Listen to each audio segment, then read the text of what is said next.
Built using the ruins of an existing farmhouse destroyed by earthquakes, the Casa Ward aligns along a hill to face the Sibilline Mountains in Italy.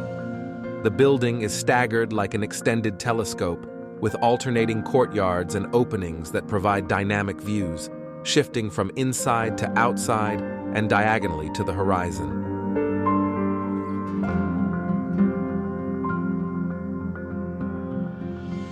The Swedish homeowners were looking for a place to rest and meditate, and it's here that they decided to build their summer residence. A private structure surrounded by greenery, offering a breathtaking view. The design and planning of the structure were undertaken by the architectural firm Carl Fredrik Svenstedt Architects based in Paris.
Located in the Italian Apennines, where a severe series of earthquakes occurred in 2016, this house was constructed using recycled remains from a farmhouse destroyed by the earthquakes. To withstand potential future tremors, the construction adhered to the strictest seismic standards and was based on a concrete framework.